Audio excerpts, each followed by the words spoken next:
All right, so some of you probably are confused, and that's okay. What that was a fan trailer for the book A Court of oh god, I'm going to get it wrong. A Court of Thorns and Roses, okay? I keep wanting to say thrones. And what that was, it was a fan trailer and it was clips from much better films, much better stories, much better movies that they put together, like many fans of many genres, many IPs do. Fan trailers are very much a thing.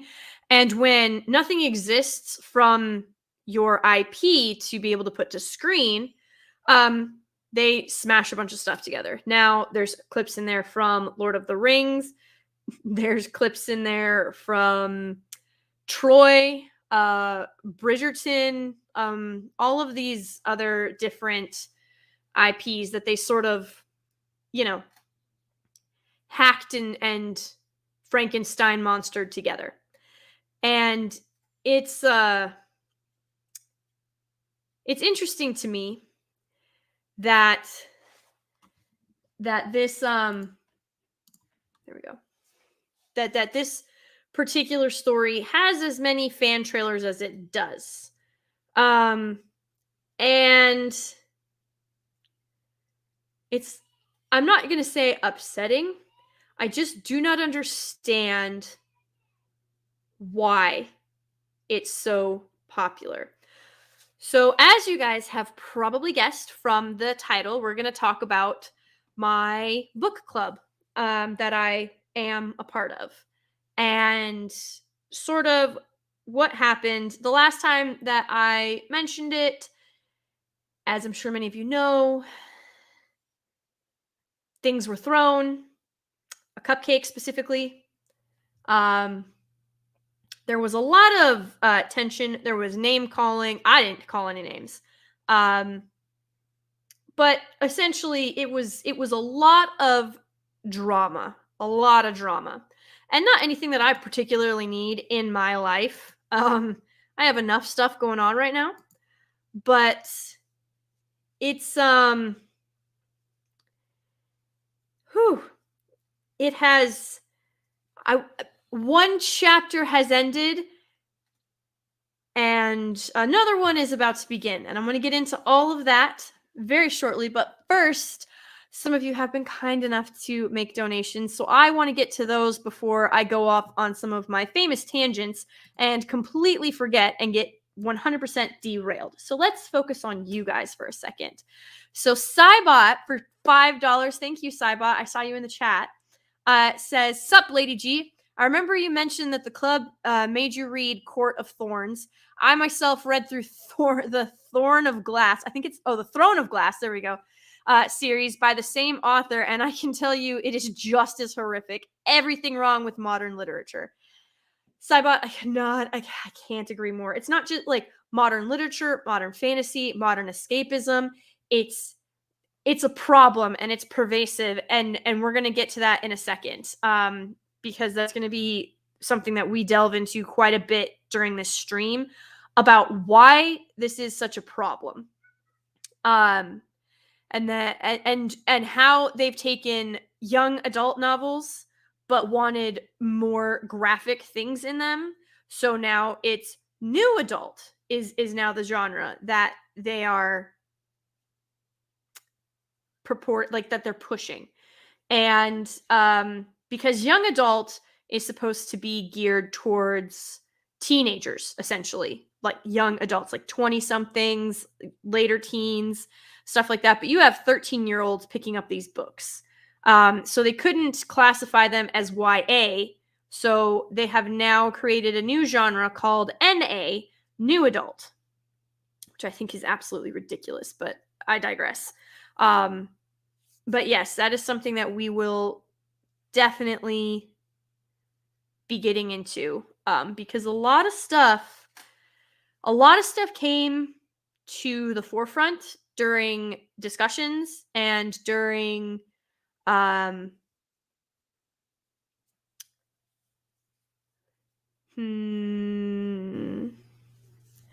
during a voting process, a lot of stuff came to light.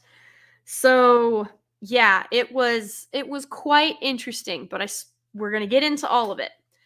And then thank you, Cybot, for the $5. And then Bastard for $5. Hello, Bastard. Says, dang, I'm late. No, you're not.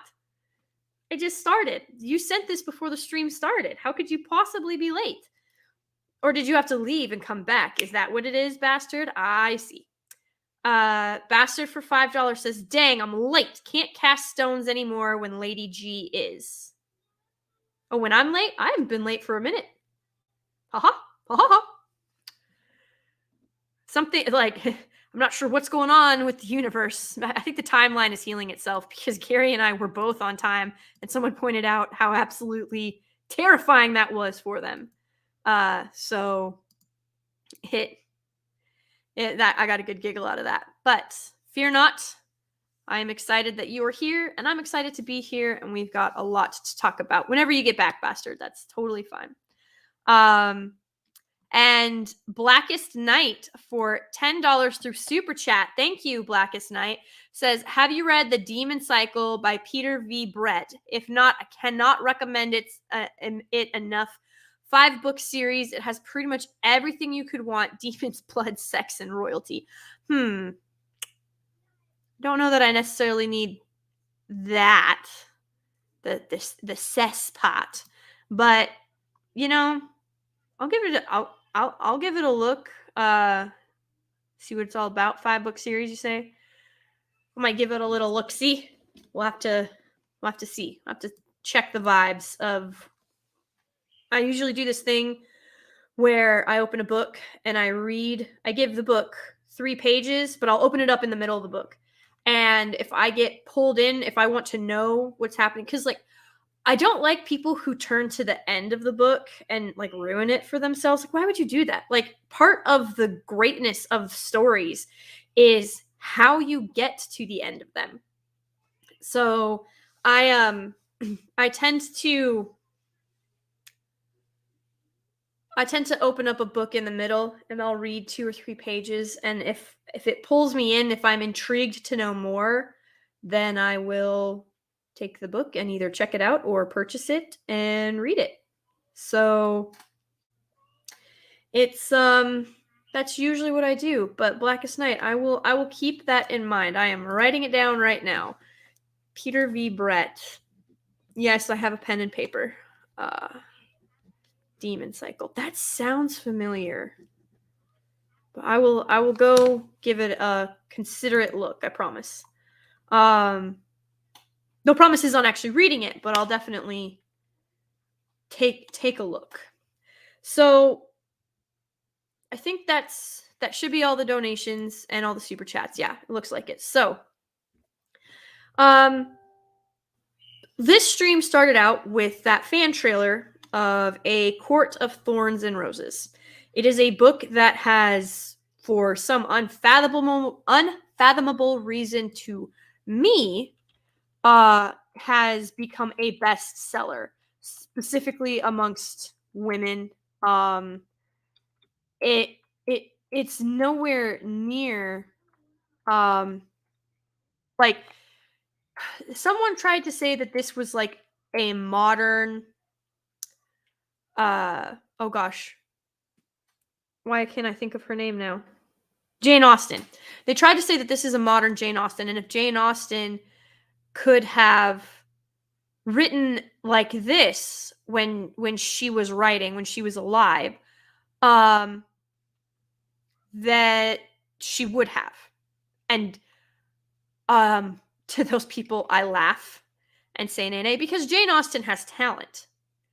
And her romance is much more grounded. It's much more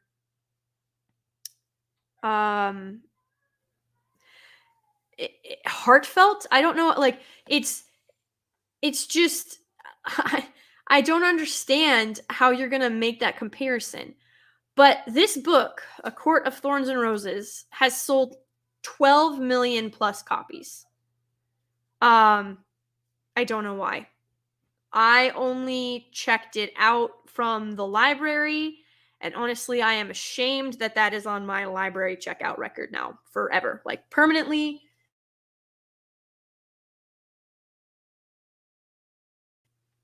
I checked this book out, and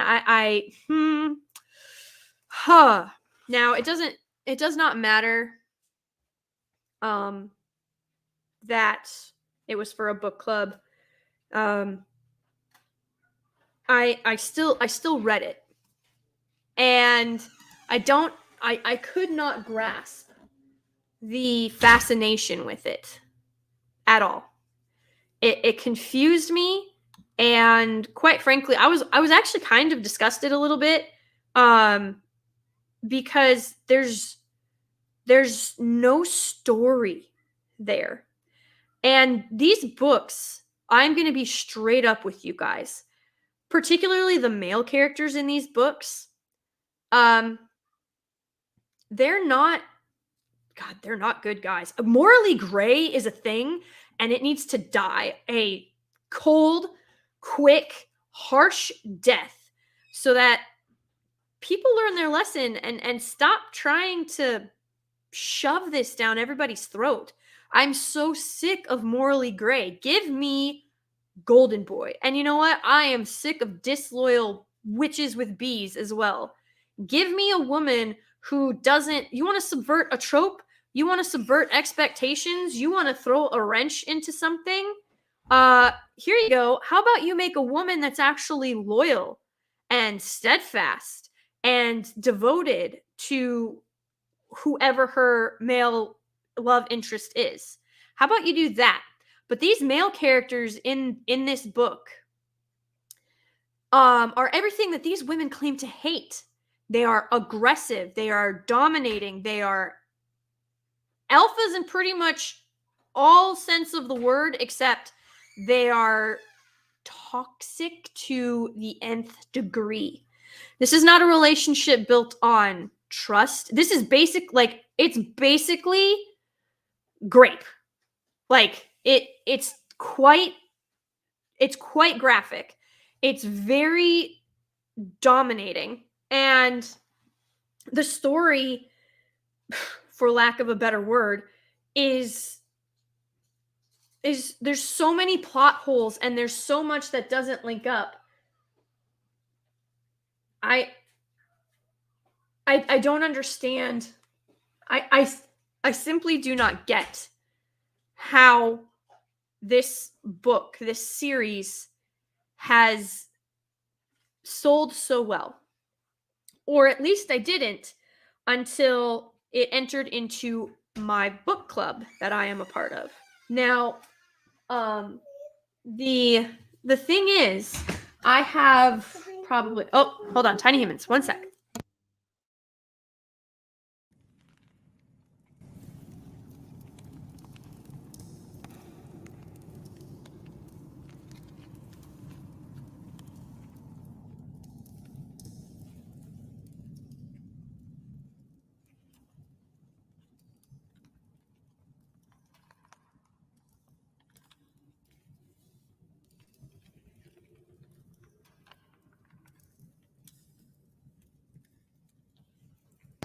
Okay, so sorry about that. It's daytime, all the tiny humans, stuff like that.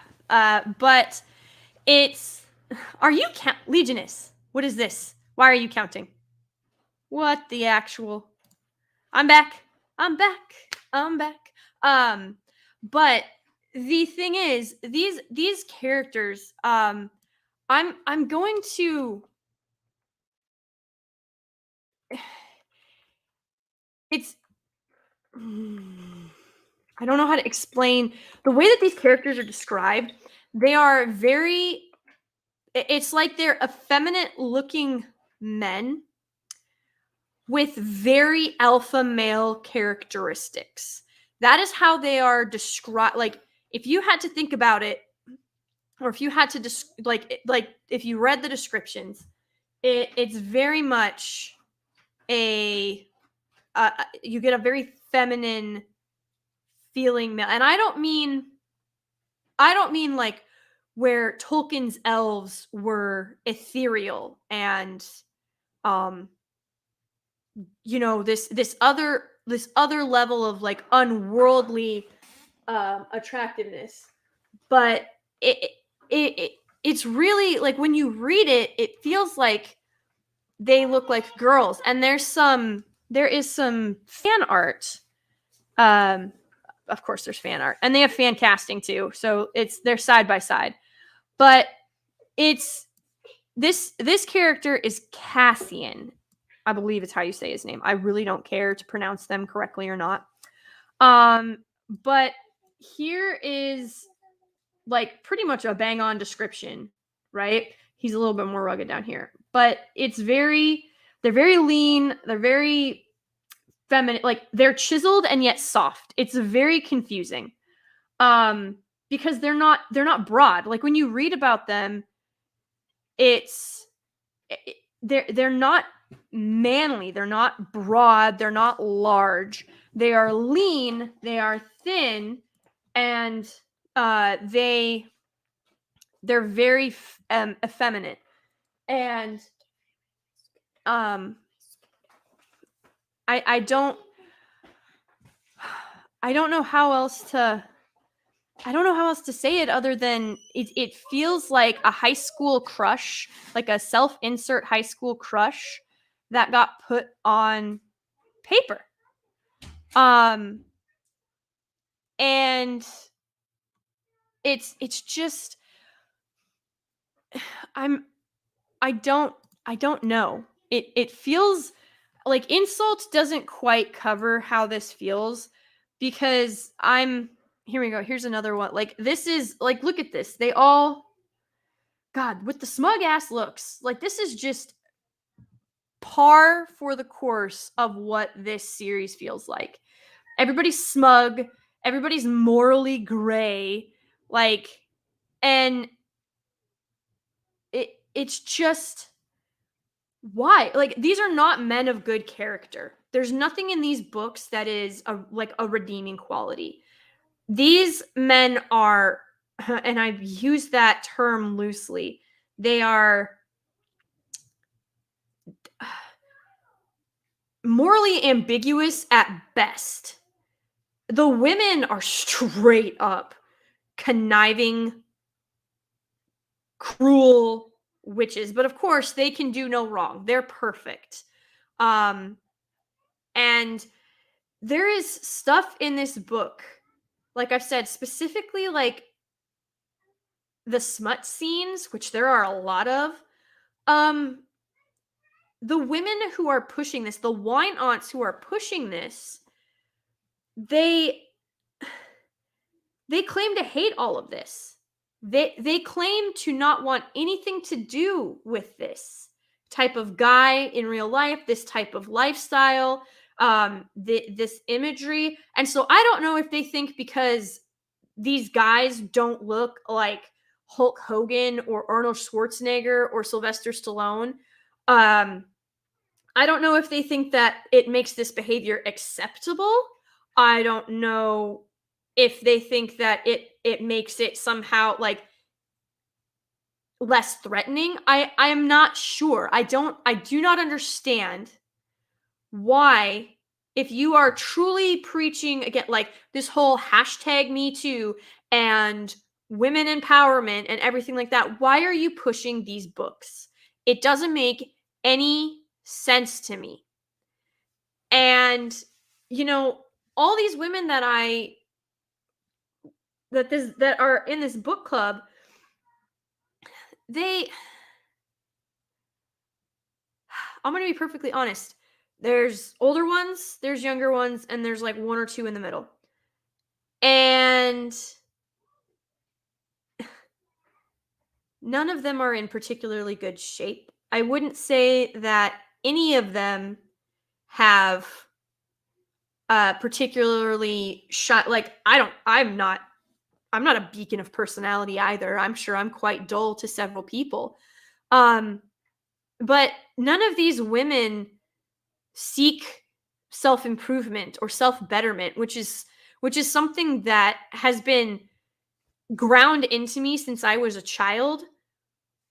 Specifically because, like I've said this before, I know I've been guilty of many of the 7 deadly sins, but the one that I consistently fall on, the one that is just my bane is pride. I went through a phase in high school where I thought that I was just way too like I my crap didn't stink. I was the bee's knees. Um I was great at everything, and if somebody beat me at something, this is where I think some of this is coming from, is just the disingenuousness of it. Um I I remember being in high school and thinking that if somebody beat me at something, whether that was choir, band, which swimming, track, tennis, football, whatever it was because, oh, I was having an off day, or because I really didn't actually want it that badly.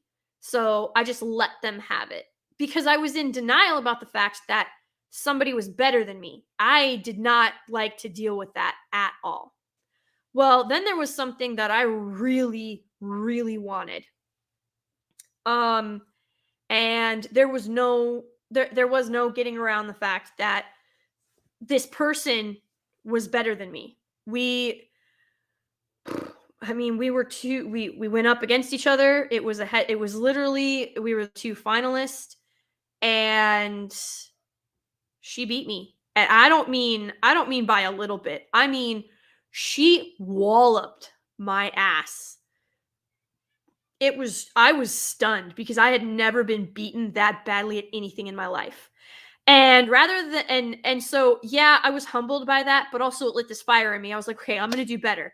I'm gonna I'm gonna just focus and really concentrate on this. So it pushed me to be better, but I wasn't really dealing with the fact that I had lost.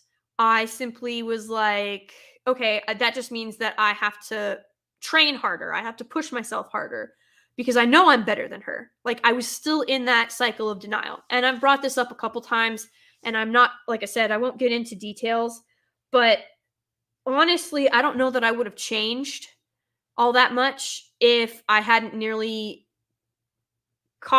I almost cost 5 Marines, including myself, their lives because I was arrogant and stupid and hot-headed, and thought that I could do anything. FYI, bullets don't bounce off your chest. Just take that with a grain of salt, however you want. Um, but my sergeant and these other Marines that I had been training with and doing things, they pulled my ass out of the fire at great risk to themselves. And I got my ass handed to me as I well should have. And it was in that moment that I realized that um the, I'm not invincible, I'm not perfect, and I needed to shut up and take stuff with more than just a grain of humility. I needed to take it with an actual an actual sense of betterment, and just I had to grow as a person. I realized that no, I wasn't shit hot like I thought. Um, I had a lot of growing to do. And that's why now when stuff happens, I have to be like, okay, is this because of a pride thing? Or is this because it's actually what the truth is? I'll tell you what, self-reflection sucks, guys. It is hard. And I'm not perfect at it. I am so very, very much not perfect at it. Um, but it's helped me quite a bit, especially to stay humble. Um, and but I that is something that I have to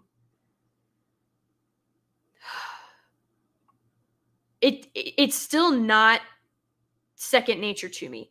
It is still something that I have to actively work on. So, but guys, understand that was when I was 19. That was when I was 17. That competition that I lost to that girl, I was 16 and a half when that happened. These women are in their 40s and late 30s. These are full grown adults who are crapping out this content and having these mentalities. And I cannot fathom what my life would be like if I still thought that way. Because every single character in A Court of Thorns and Roses, and I'm assuming her other series, which is called Throne of Glass, like Cybot had said, is similar. They're all evil. We are grading, like, it's different gradients of evil, but they're all evil. But to get around that, they're like, oh, it's morally gray. They're still gonna make the big sacrifice or the big play. Listen, if you can't do the little things, if you can't make sacrifices for the little things, if you can't build somebody else up even when you are falling down, and if you can't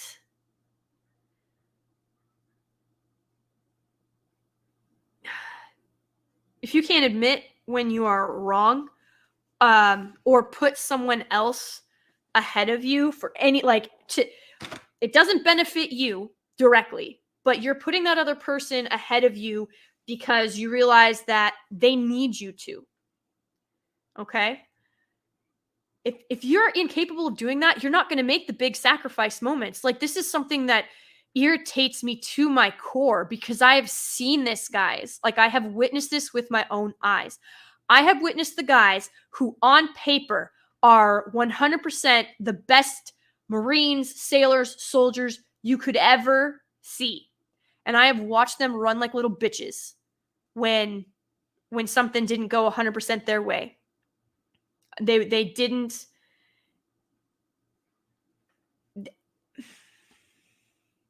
do the right thing because they had never had to. Everything came easy for them. Push-ups came easy, pull-ups came easy, running came easy, shooting came easy. The training was really easy. And then when it's not training anymore, well, then you find out who you really are. And you find out who the individual to your left and right really is. So I said there's no love like foxhole love. And it when you see the Marines who maybe don't run a perfect 18-minute 3-mile, maybe they don't do 25 pull-ups on the pull-up bar. Maybe they only get 98 crunches instead of 100. Maybe they shoot sharpshooter instead of expert. But when push comes to shove and shit hits the fan, they're the ones who are there for you. They're the ones who aren't going to leave you. They're the ones who are going to pull your ass out of the fire when you're dumb enough to throw yourself into it because you think you can handle it, because you're a cocky little corporal who got too big for their britches. That is when you figure it out.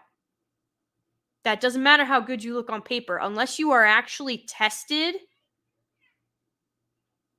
you're never going to know. You're never going to know. Now, you can train, you can prep, you can mentally... one of my favorite things to do, I dream up scenarios that will never happen. I've done it since kindergarten.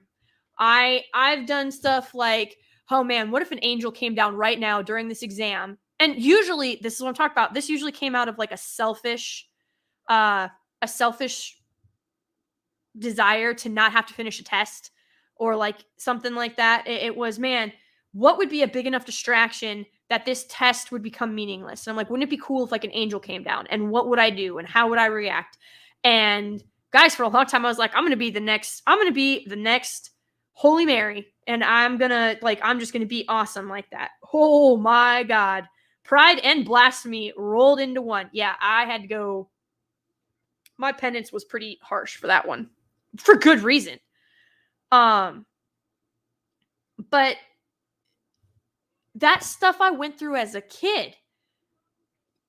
These people, I don't think, have ever had to actually work for anything a day in their life. And I don't mean when you go in and you punch the clock and, you do your 8 to 5 or your 9 to 5 or whatever it is. And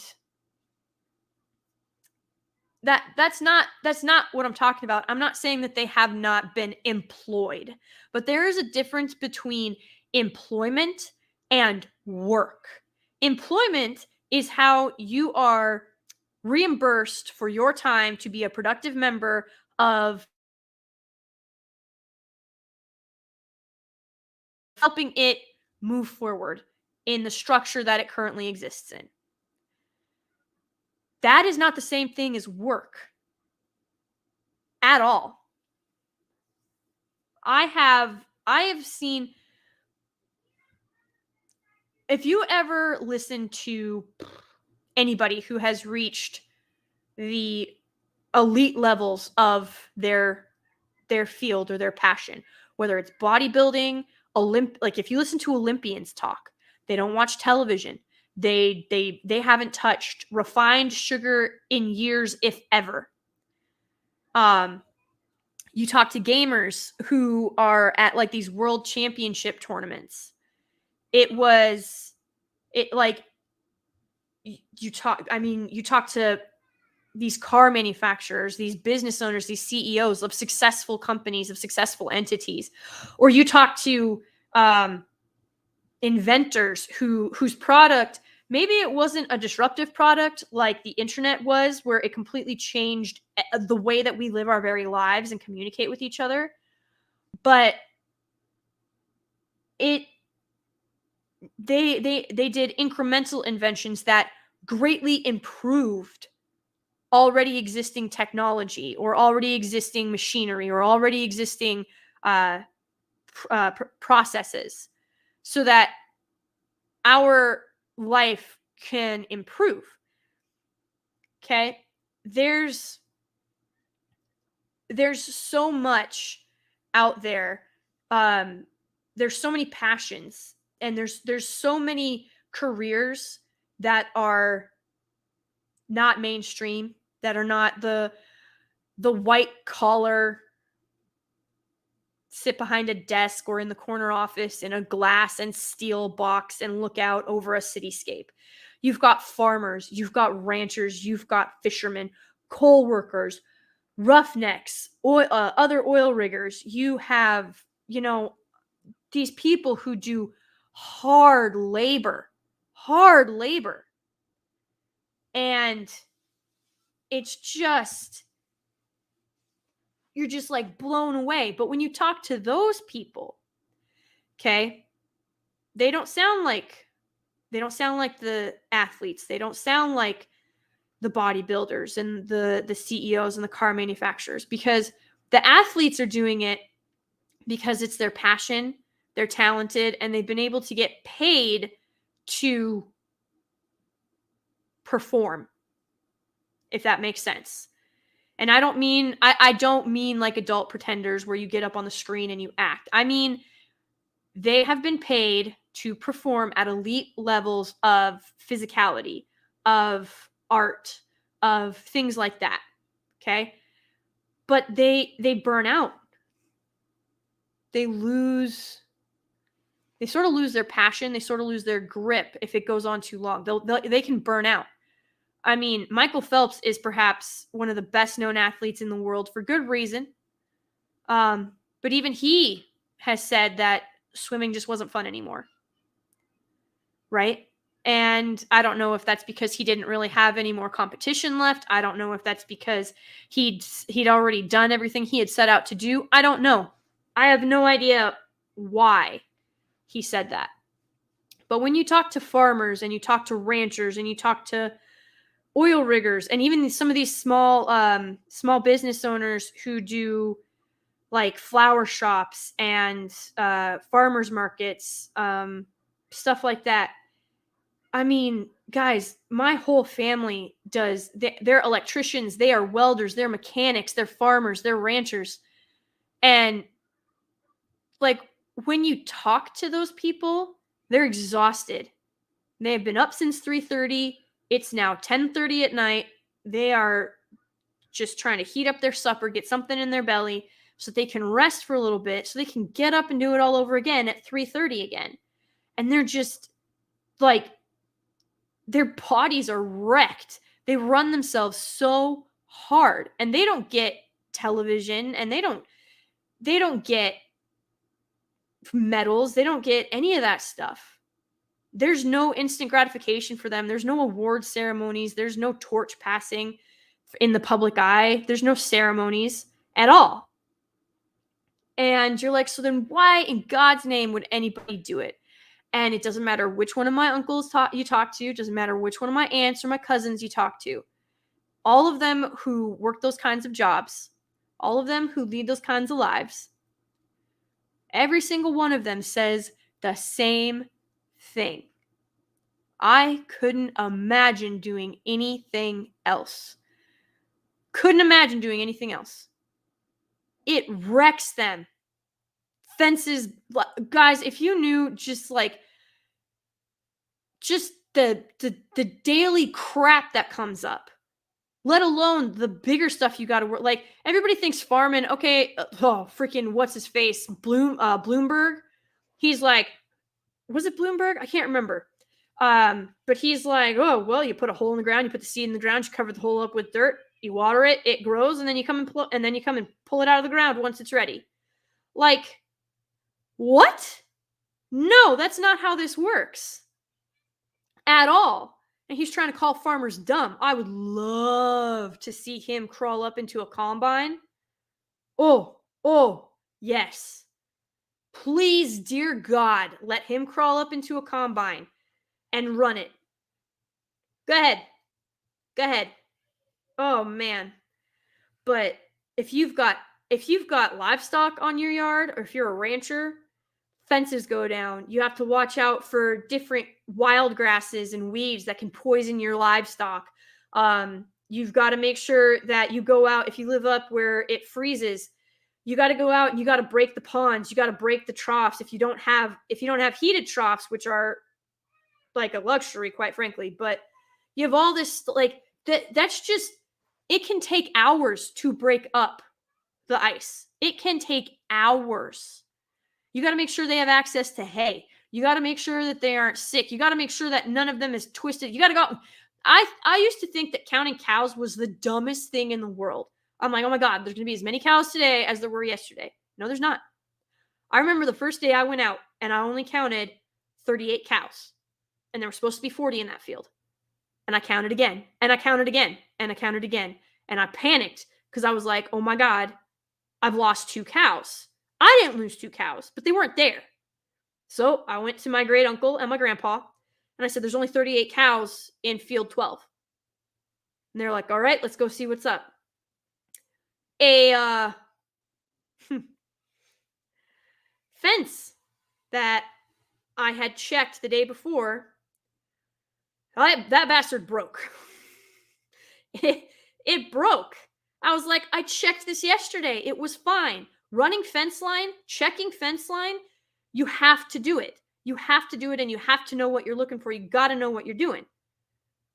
It is just insane. 1 cow they had to put down. There was no saving it. It had fallen, and it broke its back. It broke its back. The other cow, they were able to save, but it took, I don't even know how many thousands of dollars in vet bills. But anybody who's spent any time around farming, it twisted its freaking ankle in the same hole that broke the other cow's back. Like, good God in heaven. There's nothing you can, like, but this is stuff that has to get done. And when I was younger, I didn't understand, why am I the one riding the fence lines? Why am I the one counting cows? How come I can't get up in, why can't I get up in the semi and catch the grain as it comes out from the combine? Why can't I go out and help sow? Why can't I help with the bigger chores? It's because if you don't do the little things correctly, you cannot do the big things. You will fail The big things will fail if you don't do the little things correctly. It is that simple. And that is exactly what happens in this story. None of the characters that are in this book, none of them can do the little things. None of them. They can't make the little sacrifices. They can't be a part of the team. They can't function as a unit. They can't put anybody ahead of themselves for any reason. But then suddenly, all of a sudden, they are these compassionate, capable, just perfect, perfect entities that always do the right thing. Always do the right thing. And I'm not saying that you can't have characters like that in your story. If you have angels in your book, they better be perfect. Like angels are closer to perfect than humans will ever be. We're never going to see angels make a mistake. That is for sure. That I can tell you with confidence. But you can't have these characters. They can't all be this way. They cannot all be evil and then be capable of be consistently capable of sacrifice and nobility. It's completely lost on these readers and the authors that write these stories. You cannot do that. Not only does it not make sense, it is not satisfying. Villains are villains. Heroes are heroes. Doesn't mean that the heroes never make a mistake. Doesn't mean that at all. But it means that your hero, when they make that mistake, they are able to overcome it.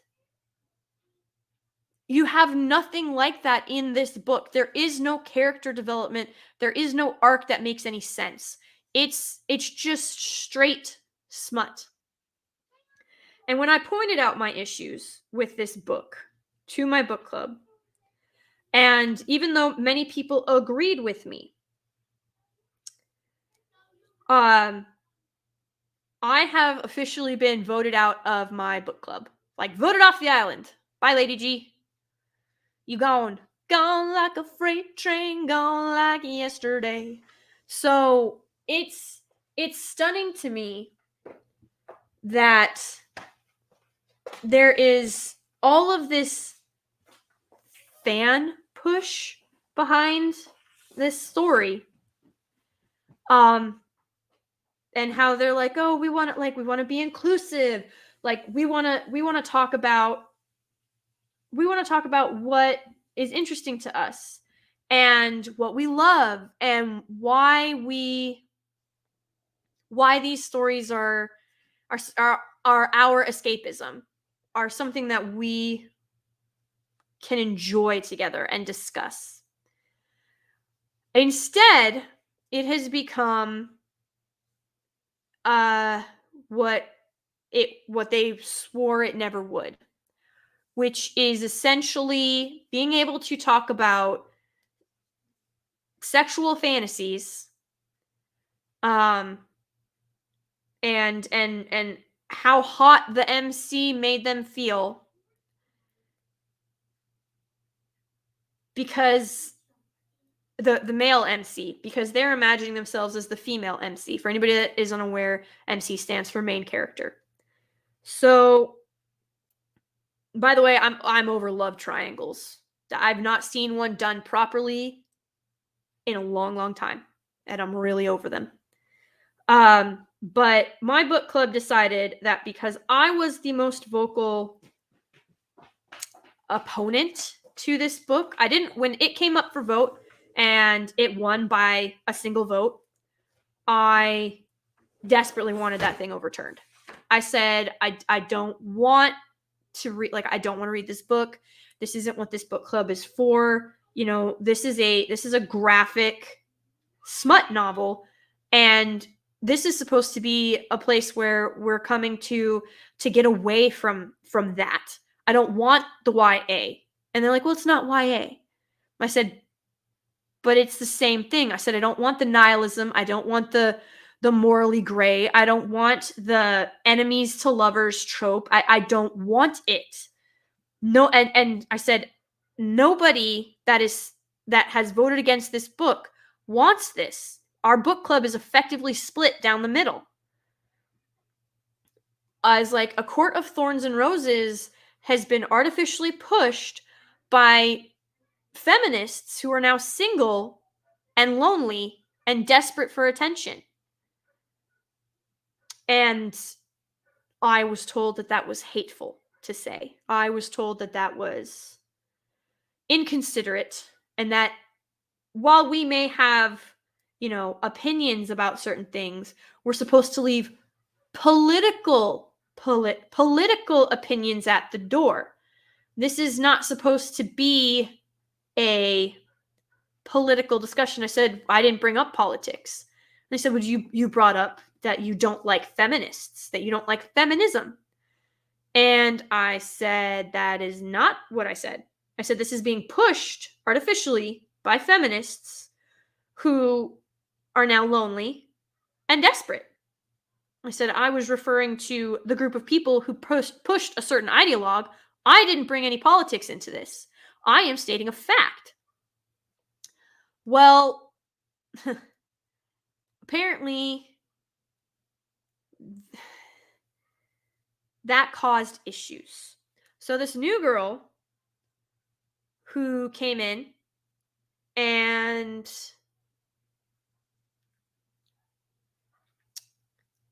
hijacked, I have no idea that's literally what it is. She's basically hijacked the book club, and she is okay. Don't, like, when I tell you this, don't get freaked out or anything, okay? Do you guys know why I don't know how to ask this.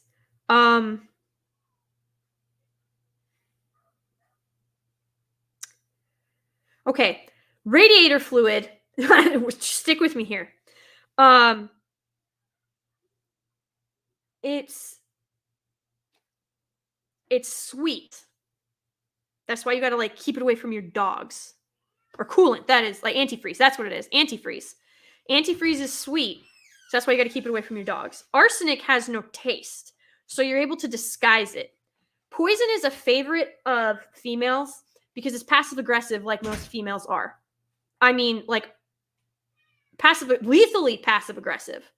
But most females are. A lot of females do not possess, they'll never admit this, but they do not possess the same physical strength that men do, so they can't get into a sword fight. That's why poison, daggers, assassination, like, attempts using, like, a hired gun, that's why women use them, because they lack the physical power to overcome their opponent, as it were. Now, if it's a woman against a woman, it might get a little bit physical. Nails will definitely come out. Hair pulling will ensue. They'll try and rip the clothing, and they'll pull out a dagger. But you're going to seldom see a woman pull out a broadsword and start hacking away. Because one, it's exhausting. And two, it's unlikely that she's going to be able to maneuver quickly enough if that other person has a dagger. Okay? So I'm not saying that women cannot use a broadsword. I am saying that throughout history, poison has been the choice for women. Arsenic can be disguised. Arsenic can be disguised because it doesn't have a taste. That's why it got mixed in with sweets. And then you fall over dead. This individual who has come into the book club is basically it's honey, it's arsenic laced honey is what she's offering, because this story cannot have a satisfactory ending if what you are looking for is a fantasy story. It is simply not possible. Or the characters are going to have to go through an arc that Tolkien himself would find challenging to write. That is how evil these characters are. It's just asinine. And I cannot for the life of me understand. I can't understand why. Sorry, littles. It's the daytime. They're out and about. But I cannot understand why there is this obsession with making women the physical counterparts to males, like be able to step up toe to toe with them. And it doesn't make any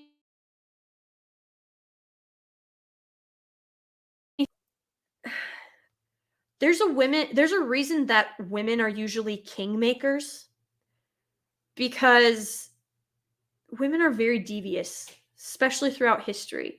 You know that saying, for every strong man, there's an even stronger woman behind him? What they're talking about is that she's probably psychotic and killed a bunch of people to get him where he is so that she could benefit from his from his power, from whatever position it is that he held.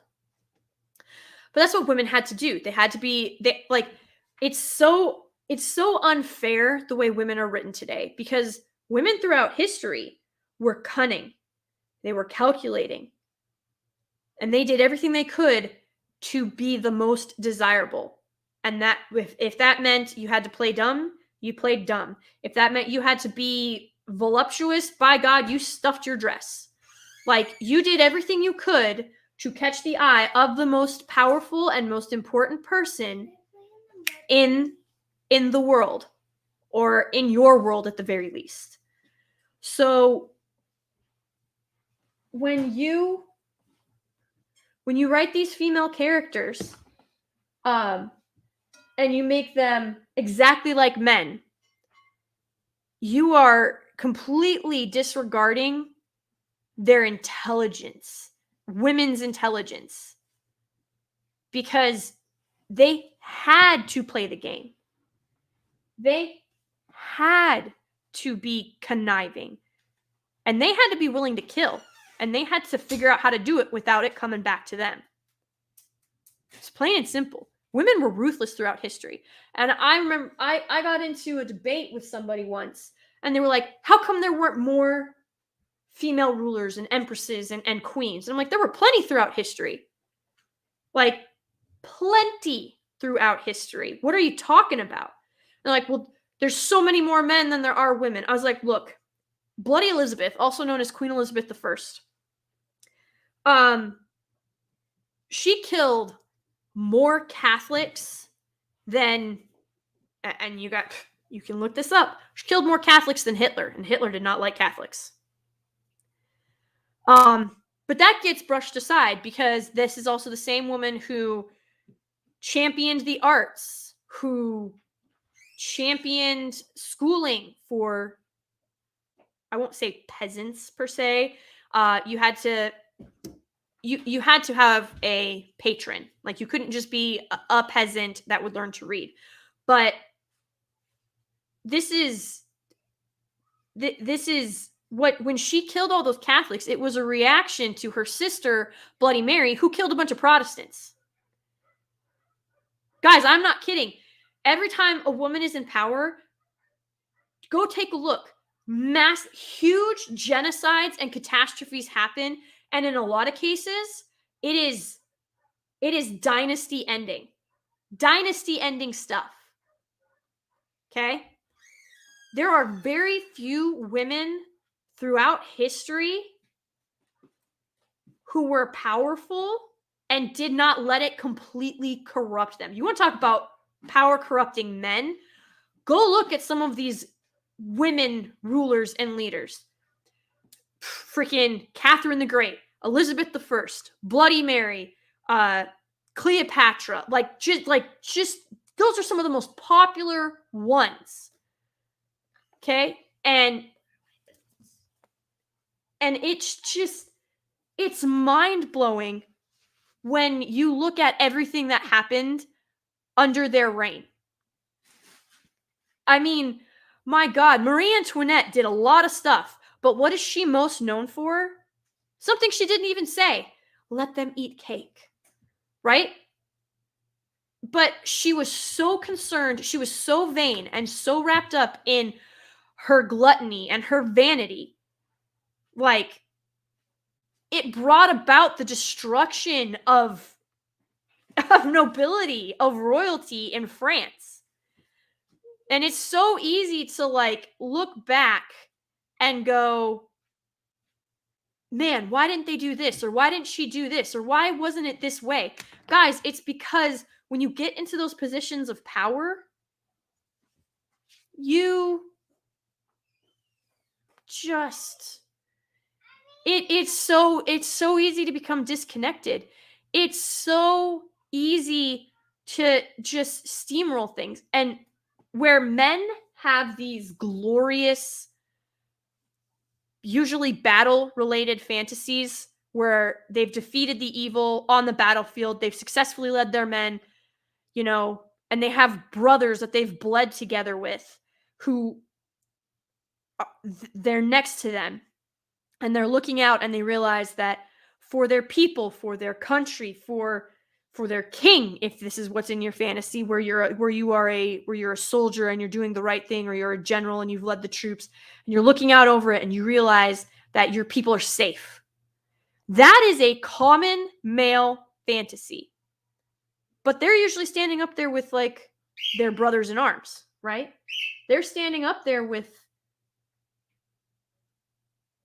men that they have a bond that cannot be put into words. Women are not. When women tend to have a similar fantasy, it's just her. And it's usually because some great power got channeled through her, or she had access to, or she unlocked, if you will, this incredible ability, this amazing ability. And she's just powerful. And she's laid waste to this enemy, to this army, to the perceived evil. But she's standing there alone on the hill. She did it all by herself. Or she may have had one male lackey who like helped smuggle her up there. And then everybody is bowing down to her and worshiping her, because these women, it's not even that these women have a hero worship complex where they are, where they have like this power male fantasy or something in their head, where they want this all powerful ruler or what have you, or anything like that. They don't want a capable guy. No, they want all of the worship and all of the adoration and all of that attention to be on them. They want all of it. And it's just to them. Doesn't matter if they had generals in the trenches who were holding the enemy off at bay until she could get up on the hill, or she could get to the tower, or she could get to the relic, or whatever it was. It doesn't matter. And all the generals are like, oh, she saved us. The fact that people want to say men have a savior complex makes me laugh from my very soul, because women are far more guilty of that than men. Generally speaking, yes, you will have one man who steps up and takes the mantle of leader, but he will have those closest to him that he trusts beyond any shadow of a doubt. And they together, using their different strengths and their different approaches and their different intellects and their different physical strengths or their different weapons abilities, they will figure out a way that those things can work in harmony towards the same goal. And then when the smoke clears and it's who's left standing, they're hoping that each one of them is standing side by side together so that they can know that they have done what was necessary to protect their people. But you have these generals in these stories who are just like, oh, it's amazing. That doesn't sound like, it's not a savior complex. If you want to be the hero in any battle, which who doesn't want to be the hero? Who doesn't want to win? Especially if it comes to war. You don't want to be on the losing end of that. And if you can turn the tide of battle, even just one battle, the momentum of the war will likely go in your favor. So for men to have that power fantasy of standing there with men that they have respect for and that they trust and that they love like a brother and have bled together and almost died together, that doesn't sound like a savior complex. Certainly doesn't sound like a white savior complex. That sounds like men who want the opportunity to prove themselves as heroes. Women standing on top of a hill with shining light coming out of their body, with everybody bowing down to them, that sounds like a savior complex. That sounds like a worship complex. And I am dead freaking serious, guys. I have listened to men and women talk about different stuff. And when you hear what the women have to say about like what their power fantasy is, it's actually pretty freaking disgusting. Because it's entirely selfish. And you're like, well, it's a power fantasy. It's supposed to be selfish. No. That's a fundamental misunderstanding of power. The people who want to be worshipped, the people who want to have power over other people are not good people. They are not good people. There is a difference between being a dictator and being a ruler. You're like, no, it's the same. Like, they lord over people. Yeah, that's true. They have authority, but it's how they use it. It's how they use it that is the difference. And in this book, A Court of Thorns and Roses, it is all selfish. It is all self-centered, and it is all evil. There is not a hero among them. But the way that it is written out, it would be easy to see why people would think or mistake them for heroes, because you don't actually have any hero to compare them against. None whatsoever. So when I pointed all of this out, and when I told them that the book club had devolved into a smut fantasy bashing of husbands or boyfriends or men in general, I'm not about misandry. I do not have a desire to hate all men or to loathe all men or to even blame all men for the situation that I am in or experiencing because of men. Quite frankly, as I've said throughout history, when someone asked me and I pointed out female rulers throughout history, just the most well-known ones, you'd be shocked how many people did not know that Queen Elizabeth I is known as Bloody Elizabeth. Now everybody seems to know that Bloody Mary is known as Bloody Mary. Okay, she was the queen before Elizabeth stole it from her, took it from her, whatever you want to call it. Okay, Mary killed a bunch of Protestants. Lots of people know that. But apparently not a lot of people got the memo that Elizabeth killed a bunch of Catholics. Made the Spanish Inquisition look tame. I'm going to go ahead and tell you that. So these were not good women. And the thing is, if women were not so busy trying to tear each other down, we probably would have been much better off throughout the past. But even today in politics, you see it happen. Like, character smearing is nothing new. Men do it too. But there's something about the way that women go about it. They go about it in such a way where you question what the people you're looking at, what they could truly be like. And you have to take just about everything they say with a grain of salt or 5. Because when you watch these women politicians do things,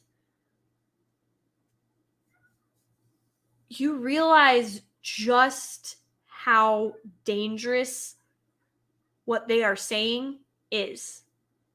And how, like, it is. They will go after anybody that they perceive as a threat to whatever their end goal is.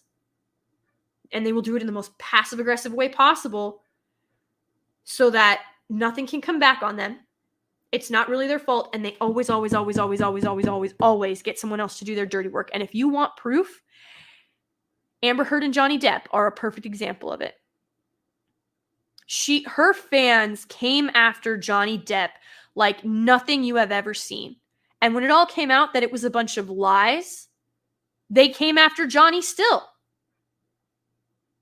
Another perfect example, you have some politicians who are have said that Republicans should be locked up, that Republicans some bad stuff should happen to them. Right?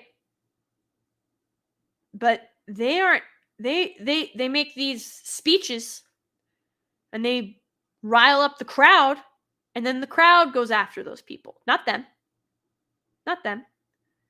These women do not get their hands dirty. They push other people's buttons, which women are very good at doing. Once they find that button,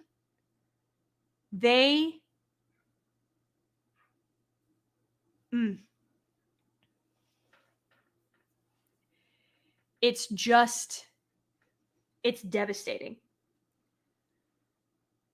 Devastating to the victim. Like, people are like, how come men aren't, like, why don't men open up more emotionally? Why don't men, trust things, trust more? Why don't men do this? Why don't men do that?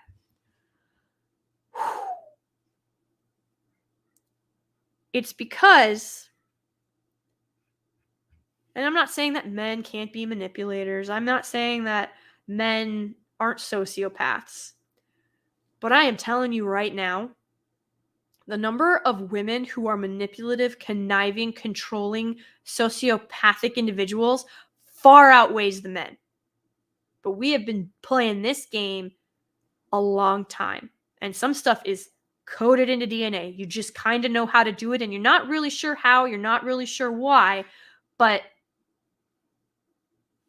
I'll tell you what, when it comes to passive-aggressive fuck games, women have no equal. And it's devastating to watch, because you can take good, honest, honorable men and break them. And there are women out there who treat that like a sport. Treat it like sport. And that is what happens in this book. None of these characters are redeemable. None of these characters are good. And I was made to sit there and listen to this individual lie and manipulate my entire book club into deciding that I was the problem. And they said, we realize that you've been here a while, but it just feels like over the last few meetings that you've changed, that you aren't, that you're not in sync with the rest of the group, that the club has sort of lost interest for you, or you want it to be something that it's not, or you had an idea of it that it was never meant to be. We're not gonna outlaw a book simply because it has some racier content in it. Because, guys, remember, again, We had only said that we would not bring YA into it. This is NA. This is new adult. This is something different. And I was like, I changed, really. I said, because I've been pretty consistent on this whole situation from the get-go. And they were like, well, you did throw a cupcake. Guys, I snorted. I snorted because I giggled so hard. Not very ladylike, but I didn't care. And I was like, I thought differing opinions was part. I was like, it is literally in our it's in our rules. Difference of opinion, diversity of discussion, approaching a situation with open ears, so that, not necessarily so that you can retaliate, but so maybe you could gain a different perspective. I am not sorry. I'm really not.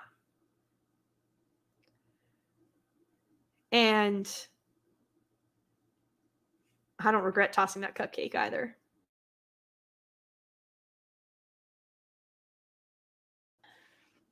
Should have thrown it harder. But she's just like, it makes no sense to me. History cleared up a lot. Like, looking back and going, like, how did you let these poisonous, evil women into your spaces? Like, why would you do that? It makes so much sense now. Because when they come in, they're sweet and they're cordial and they're like, guys, let's try something new. Let's try something different. I promise you're going to love it. And they sell it on lies. They sell it on lies. But then once they have you hooked, they start telling you that they start convincing you that, this is in one of my vids that I have got to finish editing, but they start convincing you that the filet mignon in front of you is a filet mignon and not gas station sushi. Because it's actually gas station sushi that's in front of you, but they have labeled it filet mignon. You have paid for a filet mignon. But you know for a fact that that is gas station sushi. But they're like, oh no, like, your expectations were misguided or societally influenced. You don't really understand that this is actually good. You're not realizing how wonderful it is because society has warped your view of it. Guys, this is some next level, just disgusting manipulation. I couldn't believe when I was sitting there, because, like I said, many of us did not like that book. Many of us didn't like that book. Most of us didn't like that book. But, like I said, I tweeted this out. If you're going to stab someone in the back, make sure that they can't stand up and punch you in the face. Or, stab you back in the chest. Whatever. But when I sat there and only one person, and it's an anonymous vote, guys. It's anonymous. Meaning these women never had to say who it was. These women never had to say why. But it was, obviously it was my name, but it was, should Lady G remain a member of our book club? And our book club has a name, but I'm not going to give it out because I'm not a conniving bitch like that. But anyway, should Lady G remain a member of our book club? Guys, there was only one yay. one person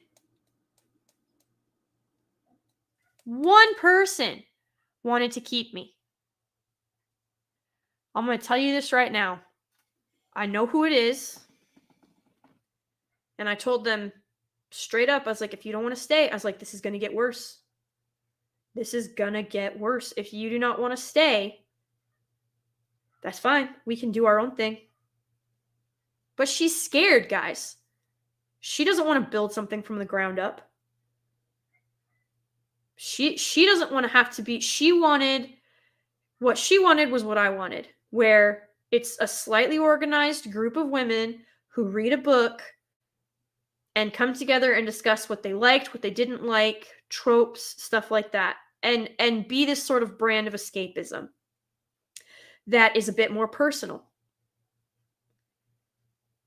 And that is not what this has turned into. It has turned into some very weird, power-hungry, just unrecognizable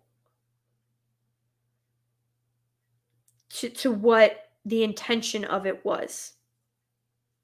And she said, when I was talking to her, she was like, I'm scared that if I walk out. Oh, by the way, I'm a leper for all the other book clubs in the area. None of them want me. Because of this. And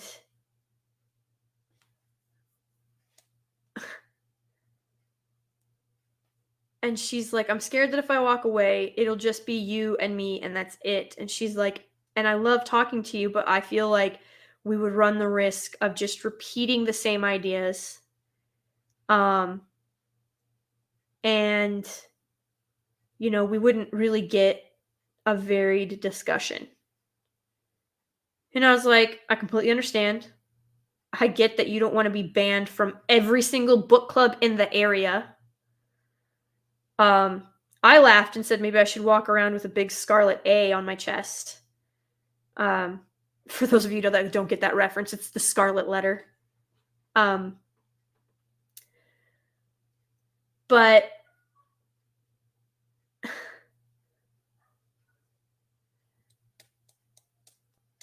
I don't know. I'm not mad at her. I know it's hard.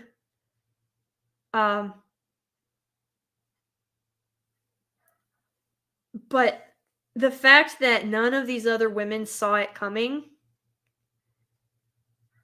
that none of these other women had the ability to think for themselves after several of our guys, we read 1984.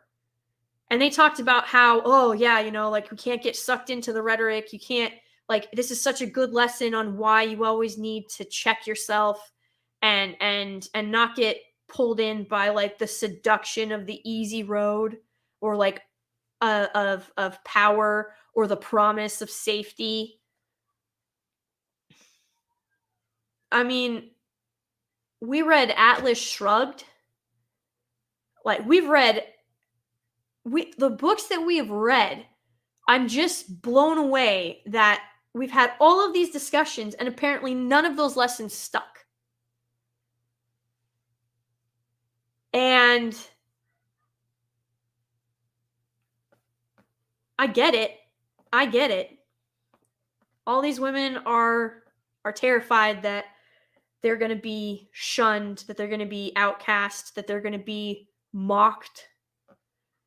But guys, it's not worth it. It is not worth staying in a place where you have to walk on eggshells, say things you don't believe, read things you don't want, and be around people who you don't know if they're going to stab you in the back or offer you a handshake. It's not worth it. Why would you ever put yourself in that situation? Or at least, why would you not fight to the death to avoid that situation. Why would you want to be a part of something like that? That's manifested misery. These aren't the books you want to read. These aren't the conversations you want to have. These aren't the people you want to be around. But because these people know these people who know those people, now I'm cut out of like 11 book clubs. Some of these people don't even know me. But if I walked up and give them my name, they'll be like, "Sorry, we can't we're not accepting any new book club members right now, whatever. It's not you, it's me." Whatever the line might be. But that crap traveled so fast that I'm actually floored by how quick it happened. Now, there's a couple other book clubs that I might reach out to, one in particular, just to see kind of their opinion on the matter, because they stayed very quiet. They didn't go one way or the other. They have a Facebook page, and it got blown up with my name all over it. And there was no official response from that Facebook page. So it's just,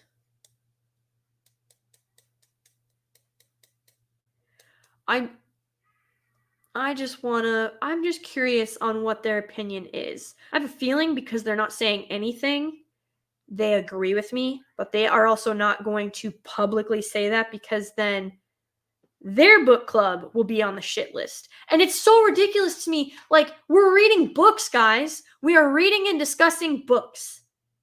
I don't always like the books that we read, but at least they were decent. Sometimes I've loved the books that we've read, and others haven't. But we discuss it. We break it down. We find out who your favorite plot line, your favorite subplot line, your favorite character, your favorite character arc. They're not necessarily the same thing. Were you satisfied with the resolution of the story? Were there any dropped themes or threads that you wish had gotten picked back up? There's so much more to talk about, but because I do not want to read grade F smut that has no story, no substance, and is a shallow self-insert for lonely women to live vicariously through an evil character while she gets banged by other equally, if not worse, equally evil, if not more evil characters. Then I guess I'm just gonna go ahead and be like, cool. I'll be over here when y'all get your sanity back, because I am not gonna hang around while we discuss this stuff like it's worth discussing. These smut books are essentially all the same. Minimal world building, minimal character arc, and a lot of graphic sex. But it's frustrating, doesn't even begin to describe it, because these women, like,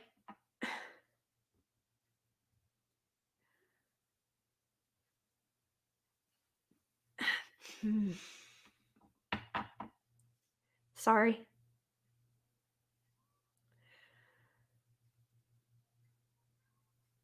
They have no regard for good storytelling, and they have no regard for anyone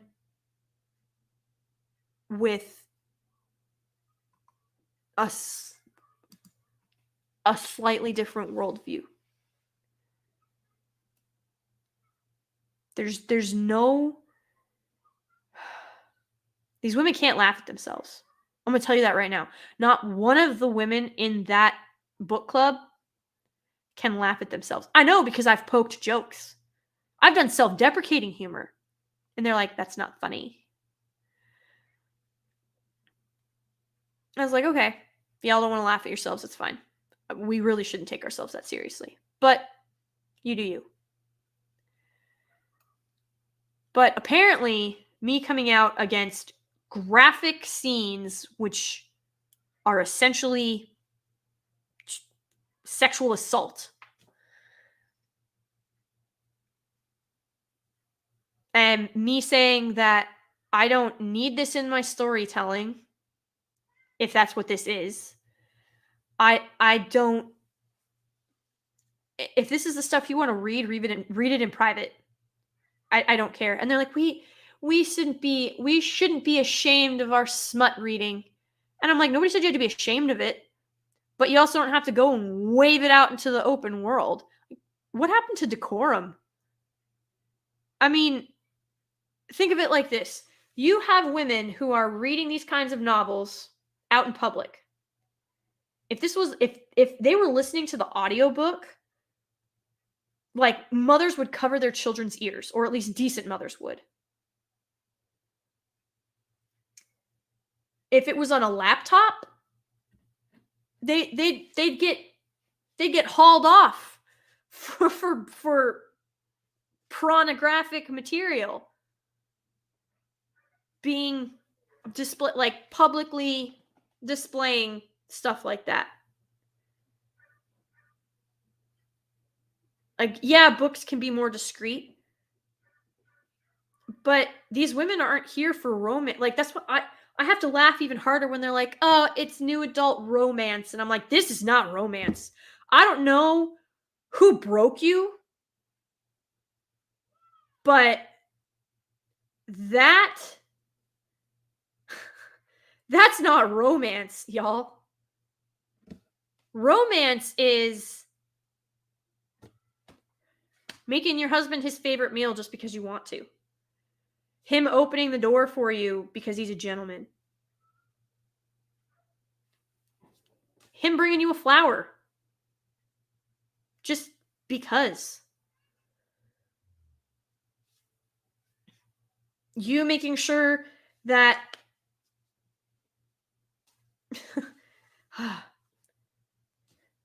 you making sure you pay attention to the little things so that you realize he has a favorite cup, so you always make sure that it's ready to go. If it's a coffee cup, ladies, I'm gonna help you out right now. Don't wash that thing. Don't wash the coffee cup. Trust me, I almost got a divorce after 3 years of marriage because I washed my husband's coffee cup with soap. I thought he would love it. No. No. At best, you rinse it out with warm water and you wipe it with a paper towel. That's it. And I don't mean hard. I mean, you just get the moisture out and you let it dry on the rack. Don't scrub that thing. But those are the little things. Those are the things that will make sure your relationship lasts. That is conscientious romance. Everybody wants the instant gratification, big gesture romance, and that's nice. Don't get me wrong. I probably would have fell to my knees crying if my husband had done a public proposal. Like, I mean, I cried anyway, but I mean, like, I would have been ecstatic at a giant, like, because you see all these things now where you get proposed to on the Jumbotron, or you take these vacations together and they've got like your friends and family set up, or they have a photographer waiting to take reaction pictures.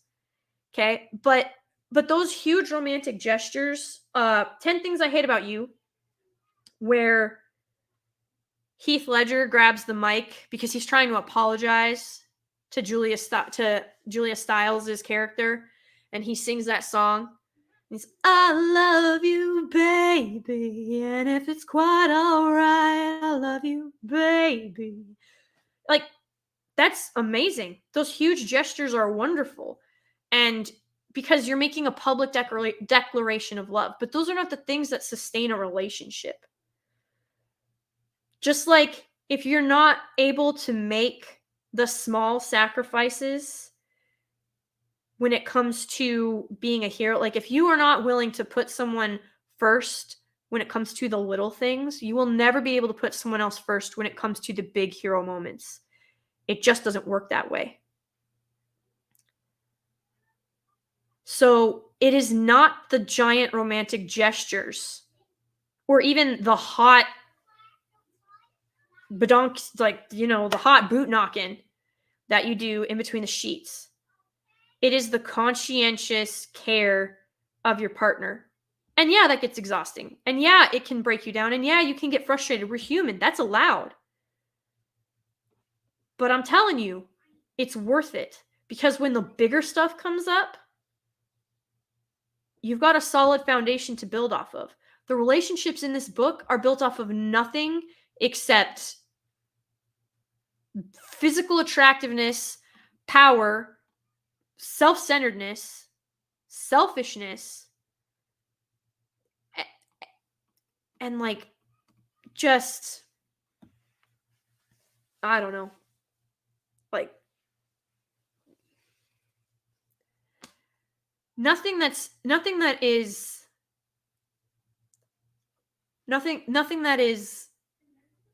going to build a strong foundation for any relationship. Nothing that's really sustainable. Nothing that you would want for your own life, for your own romance. And so what these women are claiming to be romance is, in all honesty, I guess they're sexually deprived, to the point that they have confused rough fantasy sex. It's really what it boils down to.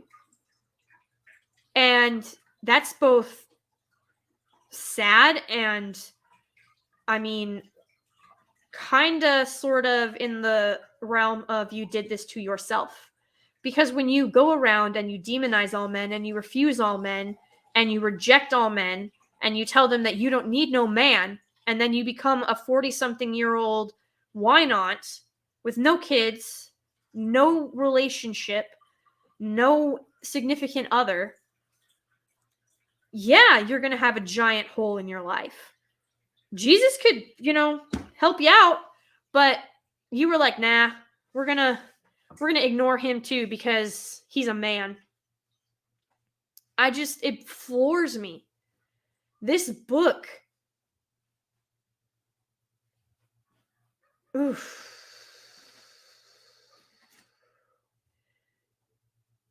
It is everything wrong with modern storytelling, with modern nihilism, with morally gray replacing golden boys. I really want a golden boy story. I want a true hero. I want a Superman. But Superman's not even Superman anymore, guys.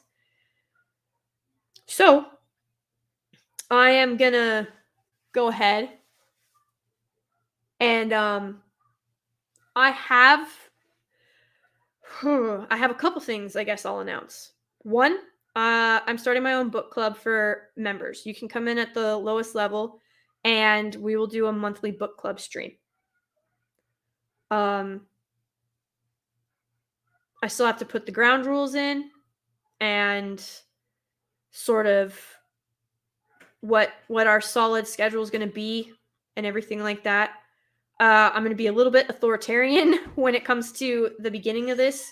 The first 4 books, so the first 4 meetings, the first 4 months, I will have chosen the books because I feel like that will give enough people enough time to decide whether or not they want to be a part of it. So it'll be members only streams. And then I will make those member only streams public after we're done with them so that people can kind of hear them. Now, if you're a member, you do not have to join the book club, but the book club will be for members only. And you can It doesn't matter if you're Fellowship, Ocarina, or Grave Master level. The only thing that I will say is that at the Grave Master level, because it's currently my top tier, they do get a little bit extra. They will have priority on being able to actually be in the discussion because, as you know, we're limited to 10 people, at least through StreamYard. I'll see if it gets bigger, or if people want to be a part of it, then we might look at using a different program. Definitely not Discord. But I don't know that it will be that big. But I need to build something new. And it's going to be about escapism. It's going to be about enjoying the story. And I'm not saying, guys, there's plenty of high fantasy that has like a half-page Segsy scene in it. Like, that's not what I'm talking about. I'm talking about books that are laced with smut and that are glorifying sexual assault. It's disgusting. I hate it. Those books are not going to be in there. But hopefully this is going to be something that people can look forward to. Something that people will be able to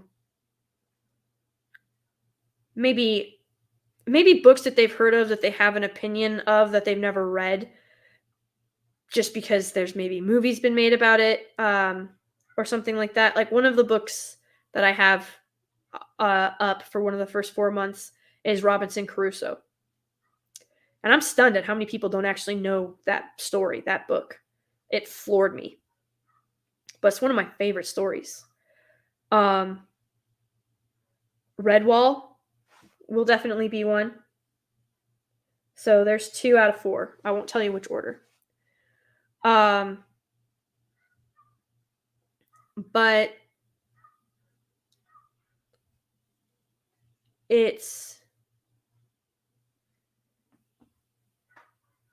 is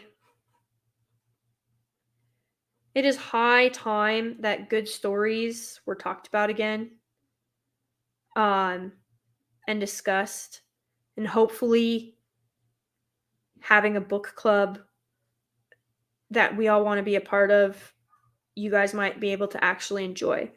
But it would be like I said, members only stream, and then I would make it public after that, so that people could see what we thought, what the book itself was, stuff like that. And I'm actually really looking forward to it. So there's that. And then Stig, are you still in the chat? Raise your hand. Jump up and down. I'm going to give you a second. Stig Kenobi, are you there? Doesn't look like it. Okay. Stig has read like maybe 3 paragraphs. But yes, I am writing a book. No, I'm not going to publish it under Lady Gravemaster. But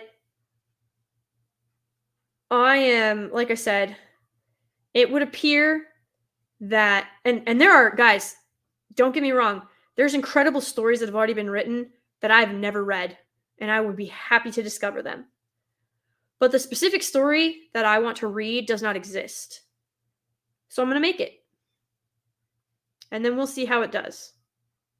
But yeah, no, I'm not going to publish it under Lady Gravemaster. I'll publish it under my name, and I'm not going to... I won't, like, push it or peddle it. I'll just sort of let it grow organically on its own and do its own thing. But I do hope that this story is what pulls people in. And I'm actually pretty pumped about it. Just because I love the story that's being written. Granted, I'm biased because I'm the one writing it. But like I said, there's no Golden Boys anymore. There's no Golden Boys. And I didn't realize how much I miss real heroes until I rewatched Donner's Superman. And I was like, my God. I just, wow.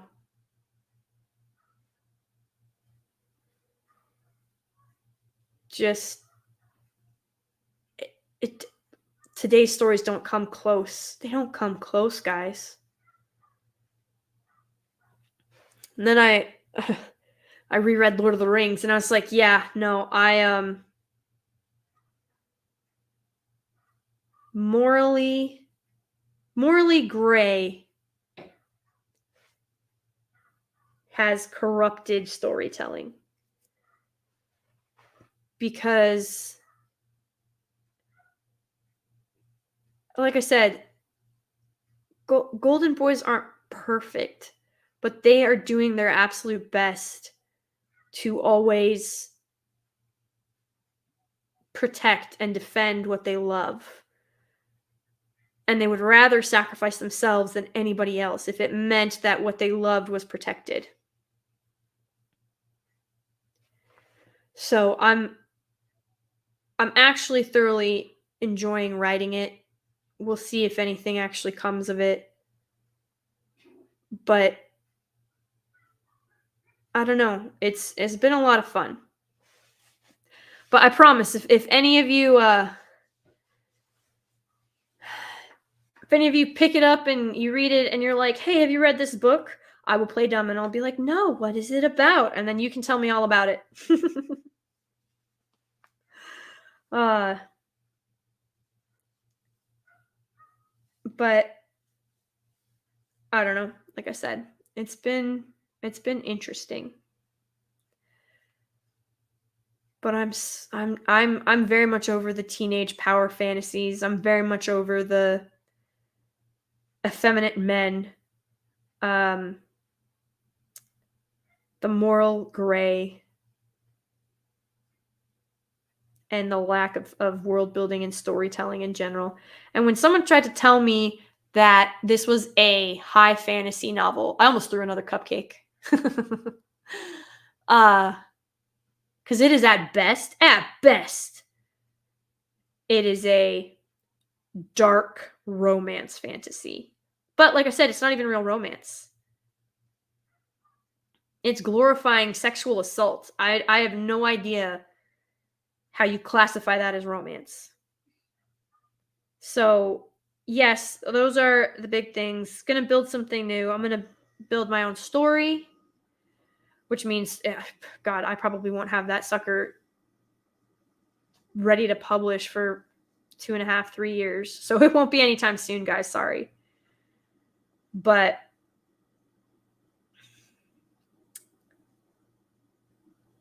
I want good storytelling again. I want to prove that the human spirit is stronger than the nihilism that is being forced down our throats. And that we'll always overcome what they're trying to do. Which is, of course, take away our hope. That's why escapism, that's why they've gone after the video games and the books and the movies and the shows and beloved IPs, because they have to snuff out hope. They have to snuff out the idea that you can overcome the system, or that you can escape the system, or that you don't need the system. Or they have to snuff out the idea that you possess the ability to make the system better. So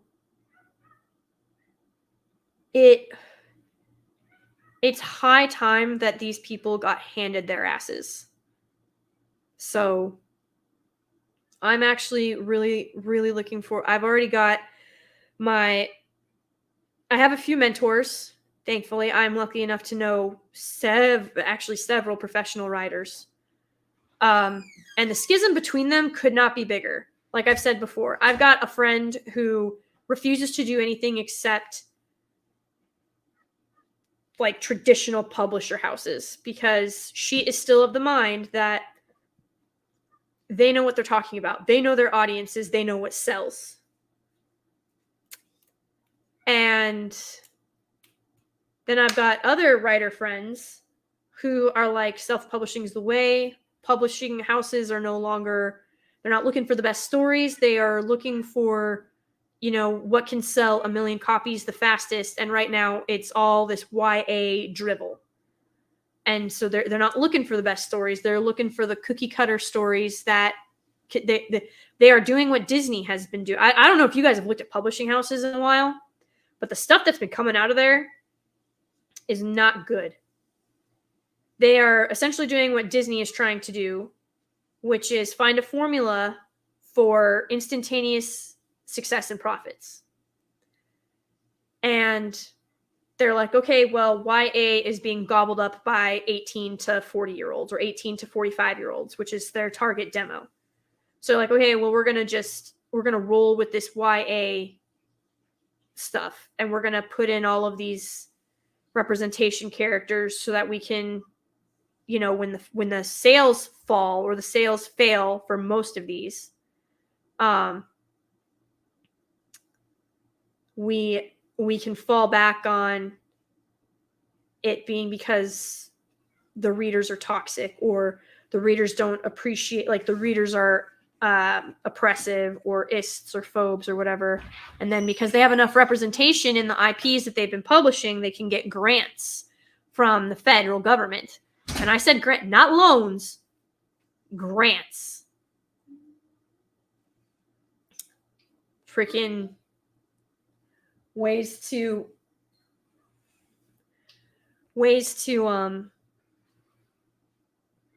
keep them afloat, kind of like Hollywood.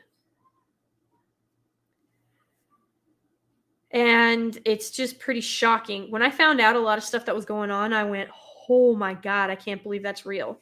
I can't believe that is real.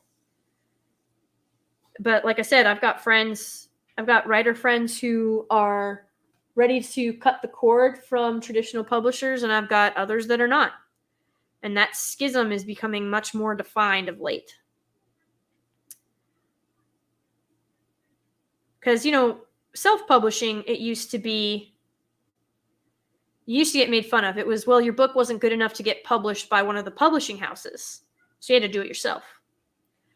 Now it seems to be the only way to get your story heard without kowtowing to the demands and diversity, inclusivity, and equity requirements that maybe don't belong in your story. So, I don't know. I will probably go the self-publishing route. But I got to get there first. But like I said, I've already got mentors. I have like 5 whiteboards with stuff like overarching plot, so it's going to be a trilogy. There's already a beginning and an end. I know how I'm starting. I know where I'm ending. I even know some of the stuff in the middle. There's all of this stuff going on the in-between. I have certain things that, okay, this is who this character, I've got character breakdowns, all of that stuff. I'm starting to do more research into things. So the book itself is going to be a fantasy epic. But I don't intend, like, one of my friends was like, "Are you sure you just want it to be a trilogy?" And I was like, "Yes. As much as I love Wheel of Time and Chronicles of Narnia and other stories like that like they have extensive books in them, I think 3 should be enough to tell the story that I want to tell. The books themselves might be a bit longer, but I think the trade-off is worth it, but we'll see. So yeah, there's that. Yay. And other than that, I'm just gonna keep making commentary on different stuff and talking about things that I care about on nostalgic Nirvana, and things that I love that sort of take me back. I'll be trying to do more streams more frequently throughout the week. Regarding they're going to be a little bit different. They won't be like my nostalgia Nirvana streams. They'll probably be more like this, where here's what's going on, here's what we're going to do about it, because bitching about a problem does not fix said problem. So there's all these things that have to happen. But for instance, tomorrow morning at 10 a.m. Central Time, which I believe is 6 p.m. Australian time, I'm going to be over on Lethal Lightning's channel, and we're going to talk about the first episode of Halo. Oh, doggy. That's going to be fun. But oh, guys, if you haven't seen it, don't watch it. I'm telling you right now, do not do it. But otherwise, I am Should they have a bath? I'm just, like I said, I've got lots of videos that I have to finish editing. And it's not even that I'm making them super complicated. It's just that I don't have time. But I think that one of the things that I really want to sort of focus on is, one, I have a goal in 6 months that I want to hit. And I'm not doing like a 5-year plan or anything like that. But if I can hit this goal in 6 months, a lot of stuff will get to change. And you guys are a big part of that goal. But I have an idea. I know where I want to go. I know how I want to be. I know what I want to say. So I'm just going to go ahead and say it and do it and hopefully crush it with your guys' help. I know that I say this a lot, but I truly do mean it. I am so freaking appreciative of all of you guys spending your time with me, and some of you even donating your hard-earned money, especially in today's economy. It's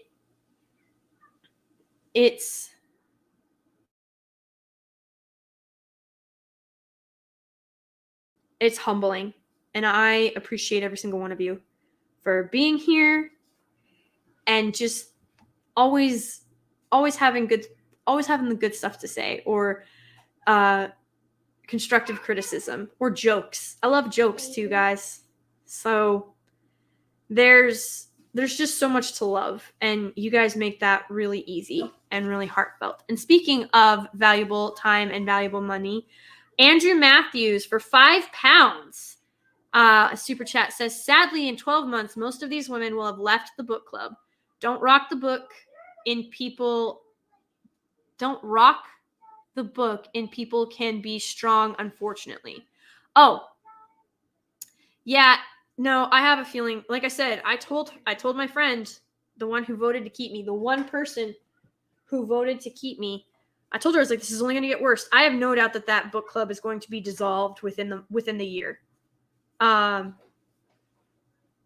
It's that simple.